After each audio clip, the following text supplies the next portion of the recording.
reservoir silted sand has sunk to the bottom of the reservoir. This problem compromises not only the functions of irrigation and general water supply, but also the dam's main function of flood protection. To thoroughly solve these problems, the Southern Water Resources Office, a subdivision of the Water Resources Agency in the Ministry of Economic Affairs, proposed renovations in several areas. Preliminary work for the renovations was carried out in 5 phases: monitoring of environmental conditions, assessment of geological boring impact, real-world land modeling, engineering design, land acquisition. The goal of the environmental impact assessment was to minimize the environmental burden posed by construction during renovation. For this purpose, we monitored local water and air quality, roadway usage, construction-related noise and vibration, and the impact of this noise and vibration on the local ecology. The samples collected during these investigations have enabled us to assess the impact of the geological boring during construction. A separate investigation was carried out for each main structure in accordance with project regulations. During design and construction of each main structure, this data has been used to minimize the environmental impact.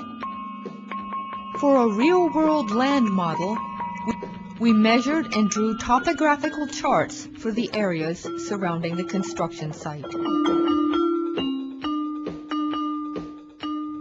This helped us tailor the design to the peculiarities of the local geology, terrain, and geography. To reach our expectations, we performed a hydrotech modeling test with the assistance of the Water Resources Planning Institute, a subdivision of the Water Resources Agency within the Ministry of Economic Affairs. The model was made based on aerial photographs of the dam. The goal of the test was to compare mud deposits, water sedimentation, and mud prevention at the frequencies of 500 and 100 years when the reservoir was empty and flood and sand were being spilled. During land acquisition, staff nominated by the regional city and township offices visited local residents to assess the value of their real estate and any vegetation they may have cultivated on it. We consistently awarded residents the maximum compensation allowed under the law. We cooperated with the Regional Police Administration to uncover false claims for compensation, which occurred when residents tried to occupy public land by planting vegetation there. Before construction, we held meetings in regional city and township offices to consult with residents. Fortunately, face-to-face negotiations resulted in valuable feedback and ultimately won the goodwill of affected residents to make the project run smoothly. According to the third amended project, the construction phase involves 9 major construction, reconstruction, and improvement tasks. 1. Transbasin spillway engineering. 2. Conduit spillway reconstruction. 3. Administration building construction. 4. Agongtian reservoir dredging. 5. Transbasin engineering. 6. Raising and strengthening of the Araran River dike. 7. Dam improvements. 8. Irrigation pipeline reconstruction. 9. Miscellaneous improvements. 1. Transbasin spillway engineering. The main function of the transbasin spillway is to convey excess flooding beyond the frequency of 100 years into the Nyochopu River, where it can flow into the sea via the Araran River.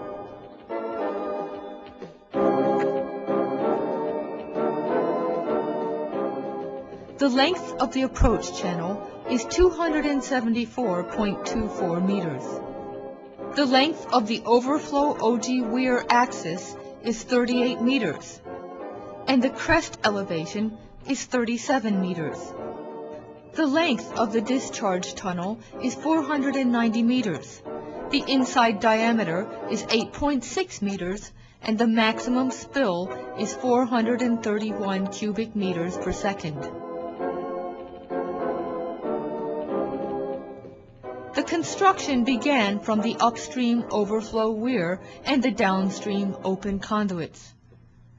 In order to conform to the wishes of local residents, we replaced the central tunnels called for in the original design with channels for line number 40. When the channel collapsed after 250 meters of construction, we reinforced it with steel sheet pile on the roof and a steel bar and concrete lining inside. The completed channel connected the overflow weir to the open conduits. After completion, we replaced the soil and began the forestation of the surrounding environment. Recently, the Trans-Basin Spillway engineering was completed.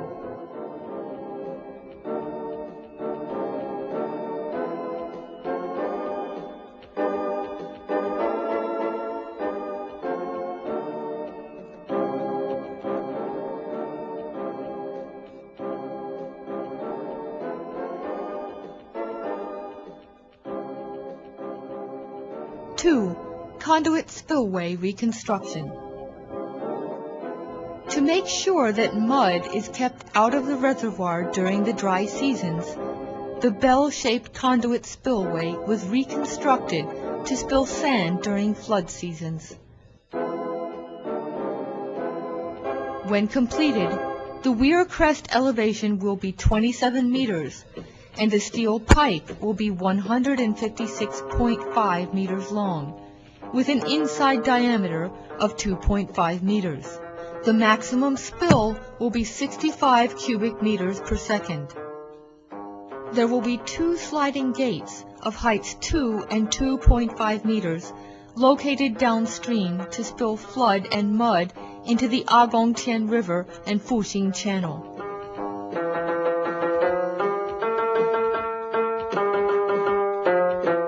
To ensure occupational safety during dredging engineering, the reconstruction was divided into two phases.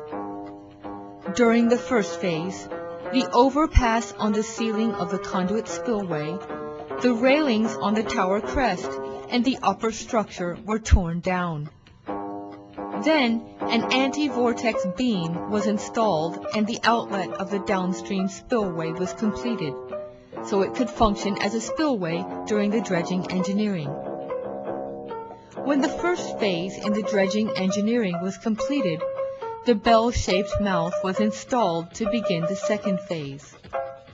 The anti-vortex beam was torn down, and then a cylindrical pipe was installed and the remaining space was filled with concrete. Then, the main structure of the bell-shaped mouth was installed. In the outlet, the basic structure of the water gates and its control room were completed. The surrounding environment was cleaned up. All of the reconstruction, except for testing, has been completed.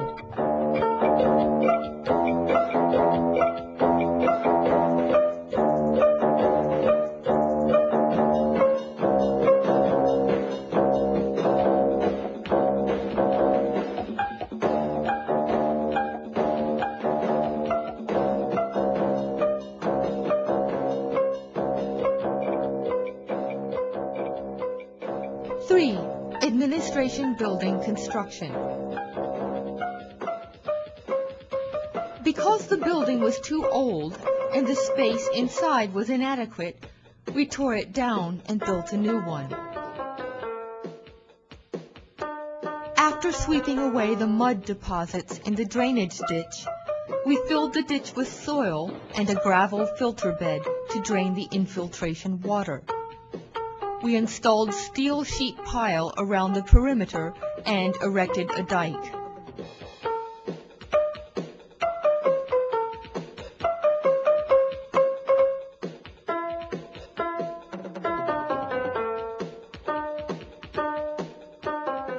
we filled the dike with soil, compacting every 30-centimeter layer with a sheet roller until consolidation reached at least 90%.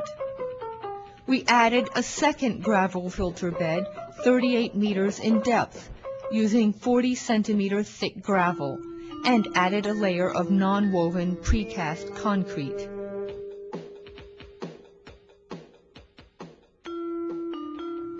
After leveling and completion of the surrounding dike, the preliminary work was completed in May of 2001.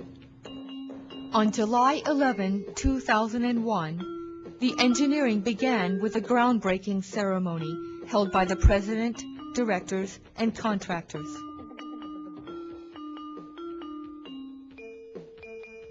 To ensure the security of the building, we conducted reverse cycle pile and pile loading tests at the bottom of the building. After completion of the building and its interior, a guard office and other facilities were also constructed. Currently, the building is used not only as an administration center, but also as an ideal setting for conferences, presentations, and exhibitions.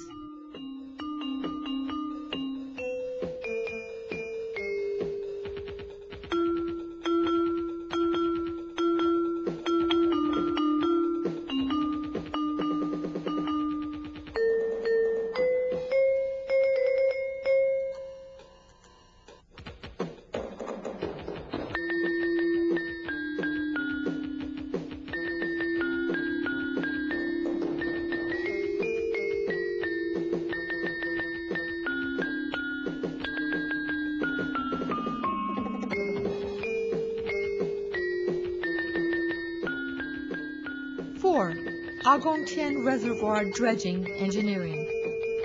The Agongtian Reservoir was dredged to remove the mud that had sunk to its bottom and restore it to its original capacity.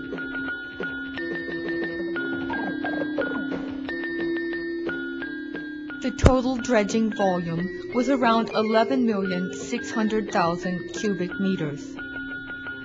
Dredging increased the reservoir capacity from 5,900,000 to 19,610,000 cubic meters. This necessitated tearing down an environmental preservation area and a hog barn located in the water coverage area. Work commenced in September 2000. We constructed a sidewalk of gravel and iron plate, built an approach channel to spill the water, and turned over and dried the exposed mud in the sun. Then, we dug the dry soil from above the water line. Tanks were covered with nets, washed tires, and chassis. Some of the soil was moved to a legal lot, and some was used for local land improvement.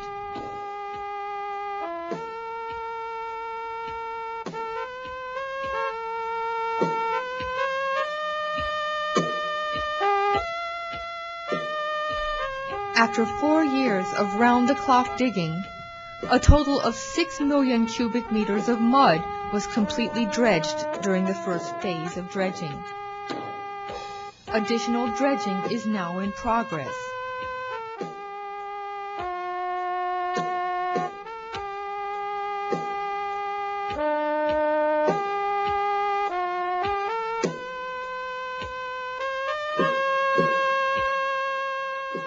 Dredging at the mouth of the Zhoushui River Inlet was completed, and construction of protective slope riprap dikes is now in progress.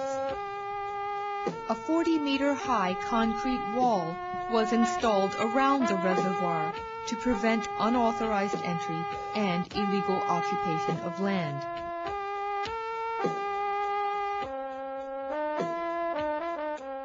Five, Trans-Basin Waterway. The purpose of this engineering is to lead excess water during flood seasons from the Qishan River into the reservoir. Mud must be kept out of the reservoir during flood seasons.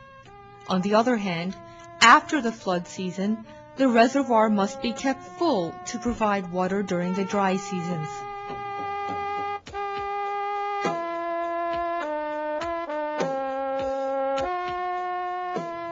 The total length of the Trans-Basin Waterway is 14,775 kilometers. The maximum influx is 16.5 cubic meters per second, including 15 horsehoof section channels of inner diameter 4 meters, 14 closed conduits and waterway check dams, and 3 diversion structures, including the Yuantanzi Inlet, the Wanglai River, and the Zhoushui River outlet portals.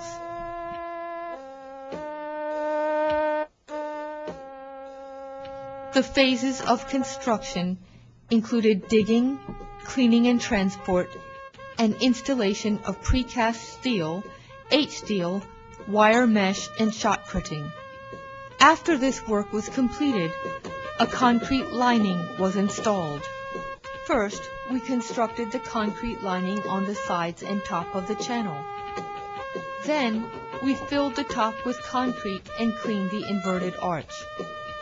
Finally, we installed the lining inside the inverted arch.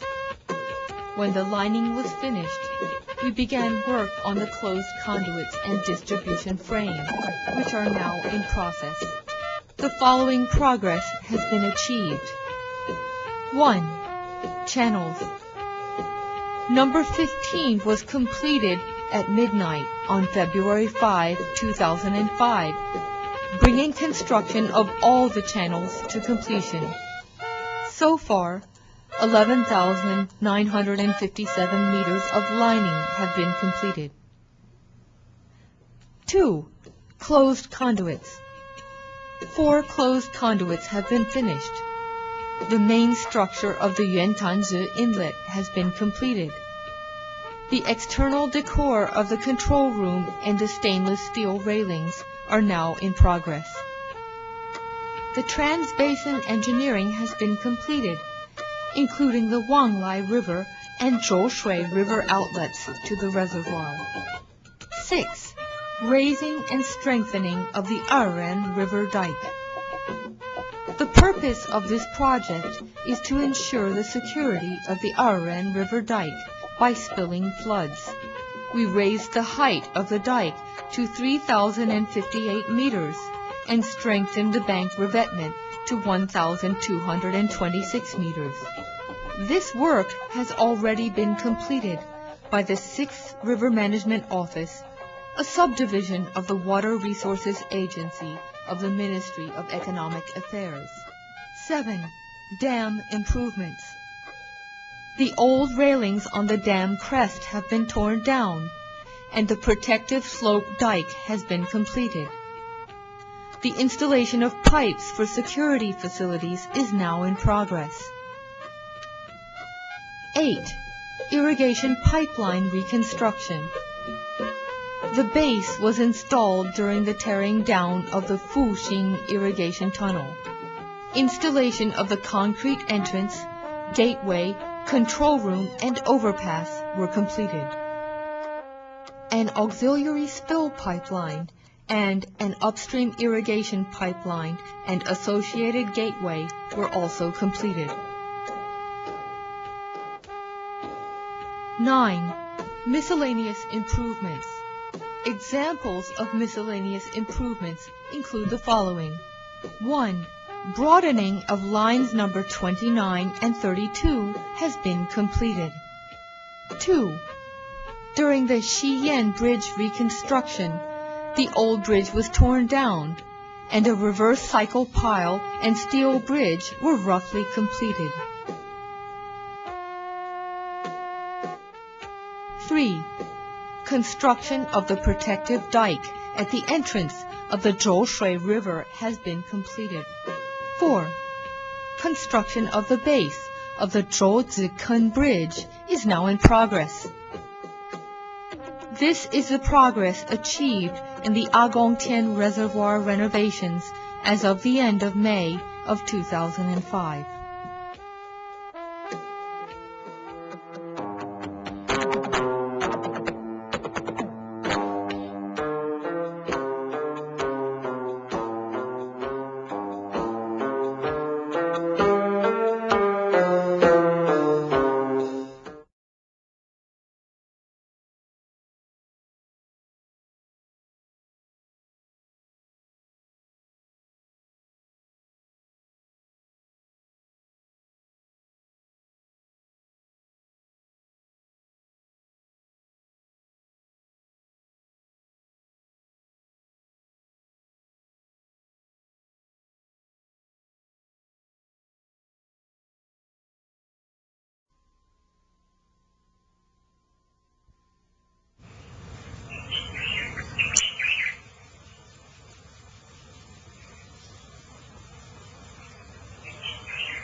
阿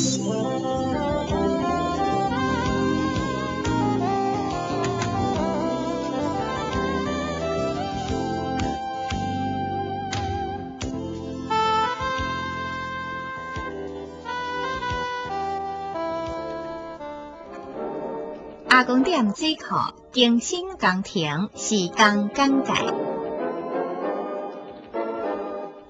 阿公店水库兴建伫民国41年，完工了后，充分发挥其调风制雨之功能。除了降低洪水的灾害机会外，同时也提供大公山地区人民饮用水以及农业灌溉用水。公山地区会当有今仔日的繁荣，阿公店水库的功劳实在不小。因为阿公店水库的集水区拢是泥岩土壤，用于被充实，并且囤积伫水库内底。近几十年来，水库的囤积比率已经超过70%，唔但无法度发挥灌溉甲集水的功能，连主要的防洪功能嘛大大降低。为了彻底解决顶面所讲的防洪、灌溉甲集水的问题，由经济部水利署南区水资源局进行阿公店水库更新工程的计划。本计划前置作业包括环境影响评估、地质侦探调查、分析判读、土地电测、各项工程设计、土地征收等。本计划专案委托专业的厂商进行水质、空气品质、噪音甲震动、交通流量、生态调查以及水土保持等影响评估甲监测，以作为施工期间降低对环境影响的相关参考资料。计划内各项工程主要结构物的位置、施工进程先进行定点地质的侦探调查，并且收集所证出的岩心气体来分析，做成图表，作为工程设计甲施工的参考。计划范围内的地表甲地上物的状况，拢先完成电测，并且画制成地形图。工程设计拢依据结构甲水理分析